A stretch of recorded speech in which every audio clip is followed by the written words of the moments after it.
मराठवाडा पदवीधर मतदारसंघाची निवडणूक नेहमीच चर्चेचा विषय राहिली आणि यावेळी तर चित्र आणखीनच रंजक आहे। महायुती असो वा महाविकास आघाडी दोन्ही बाजूंचे घटक पक्ष आता स्वबळावर नशीब आजमावण्याच्या तयारीत आहेत। भाजप, राष्ट्रवादी, अजित पवार गट आणि शरद पवार दोन्हीही गट, तर शिवसेना, उद्धव ठाकरे गट आणि शिंदे गट तसेच काँग्रेस या सगळ्यांनीच मैदानात उतरण्याचे इशारे दिले आहेत। पण या बहुकोनी लढतीत कोण जिंकणार? पदवीधरांचा विश्वास, मराठवाडा पदवीधरची लढत, समीकरणं आणि संभाव्य चेहरे याबद्दलची सर्व माहिती जाणून घेऊयात या व्हिडिओच्या माध्यमातून। नमस्कार, मी पल्लवी आणि तुम्ही पाहताय महाराष्ट्र जागरण। पुढच्या वर्षी होणाऱ्या मराठवाडा पदवीधर मतदारसंघाच्या निवडणुकीसाठी आता सर्वच पक्षांनी तयारी सुरू केली। याआधी निवडणुकीत शिवसेना, भाजप युती विरुद्ध काँग्रेस, राष्ट्रवादी आघाडी अशी थेट लढत व्हायची, पण आता राजकीय समीकरणेच बदलली आहेत।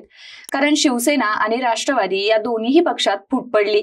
त्यामुळे आता शिवसेना एकनाथ शिंदे, तर राष्ट्रवादी अजित पवार गट आणि भाजप ही महायुती तयार झाली, तर काँग्रेस, राष्ट्रवादी शरदचंद्र पवार पक्ष आणि शिवसेना उद्धव बाळासाहेब ठाकरे पक्ष यांनी महाविकास आघाडी कायम ठेवली। मराठवाडा पदवीधर मतदारसंघावर गेल्या 3 टर्म पासून राष्ट्रवादी काँग्रेसचे सतीश चव्हाण हे निवडून आले आहेत। त्याआधी या मतदारसंघाचं प्रतिनिधित्व जयसिंगराव गायकवाड आणि श्रीकांत जोशी यांनी केलं होतं। यानंतर राष्ट्रवादी काँग्रेसने हा मतदारसंघ भाजपकडून खेचून घेतला आणि तो अजूनही त्यांच्या ताब्यात आहे। भाजपचे शिरीष बोराळकर यांचा 2 वेळा पराभव सतीश चव्हाण यांनीच केला। 2026 मध्ये होणाऱ्या निवडणुकीसाठी सर्वच राजकीय पक्षांनी तयारीला सुरुवात केली आहे।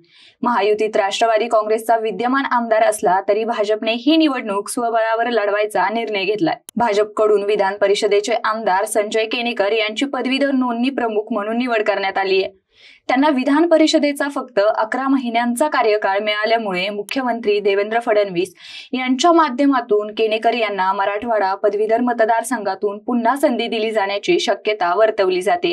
याशिवाय भाजपकडून शहराध्यक्ष किशोर शितोळे, किरण पाटील आणि समीर राजगुर यांच्या नावांचीही चर्चा सुरू आहे। भाजपकडे असलेला हा मतदारसंघ 3 वेळा राष्ट्रवादीने जिंकला आहे, म्हणून यावेळी कोणत्याही परिस्थितीत तो पुन्हा ताब्यात घेण्याचा चंग राज्यातील भाजप नेत्यांनी बांधलाय। भाजप प्रदेशाध्यक्ष रवींद्र चव्हाण यांनी स्वतः या निवडणुकीसाठी लक्ष केंद्रित केले। मराठवाड्यातील भाजपचे पदाधिकारी आणि नेते बैठका, दौरे आणि मतदार नोंदणी मोहिमा राबवून यावेळी सर्वाधिक पदवीधर मतदार नोंदवण्यावर भर देत आहेत, जेणेकरून यावेळी भाजप मैदान मारेल। मराठवाडा पदवीधर मतदारसंघावर राष्ट्रवादी काँग्रेस पक्षाची पकड मात्र अजूनही मजबूत आहे। 3 टर्म नेतृत्व करणारे विद्यमान आमदार सतीश चव्हाण यांनी एकदा विधानसभेला गंगापूरमधून नशीब आजमावलं। त्यासाठी त्यांनी पक्षांतर देखील केलं, पण त्यांचा पदवीधर निवडणुकीतील अनुभव विधानसभेत उपयोगी आला नाही। गंगापूरमध्ये अपयश आल्यानंतर सतीश चव्हाण पुन्हा पक्षात परतले आणि आता त्यांच्याच नावाची चर्चा पुन्हा पक्षात सुरू आहे। पक्षाच्या आतून कोणतीही स्पर्धा नसल्याने चव्हाण जोमाने कामाला लागल्याचं चित्र दिसतंय। दरम्यान महाविकास आघाडीतील राष्ट्रवादी काँग्रेस, शरदचंद्र पवार पक्षाने या मतदारसंघातून राज्याचे माजी आरोग्यमंत्री राजेश टोपे यांना उतरवण्याची तयारी सुरू केली। राजेश टोपे यांच्याकडे मतदार नोंदणी प्रमुख पदाची जबाबदारी आहे आणि अजित पवार यांच्या राष्ट्रवादीचे सतीश चव्हाण यांना टक्कर देण्यासाठी पक्ष आता कामाला लागलाय।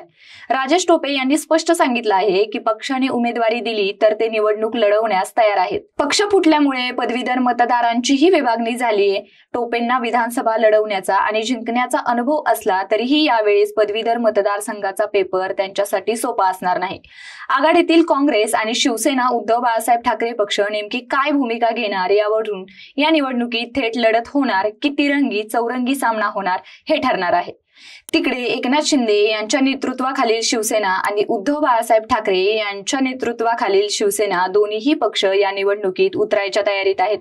उपमुख्यमंत्री एकनाथ शिंदे यांनी जिल्हा प्रमुख राजेंद्र जंजाळ यांच्यावर मतदार नोंदणीची जबाबदारी सोपवली आहे, तर शिवसेना उद्धव बाळासाहेब ठाकरे पक्षाकडून राजू वैद्य यांना पुन्हा मैदानात उतरवले जाऊ शकते, कारण त्यांना या निवडणुकीचा अनुभव आहे। मराठवाड्यातील बीड आणि लातूर वगळता इतर 6 जिल्ह्यांमध्ये उद्धव ठाकरे यांच्या शिवसेनेची ताकद अजूनही कायम असल्याने त्यांना त्याचा नक्कीच फायदा होऊ शकतो। याबद्दल तुमचं काय मत आहे कमेंट करून नक्की सांगा आणि महाराष्ट्र जागरणला सबस्क्राईब करायला विसरू नका।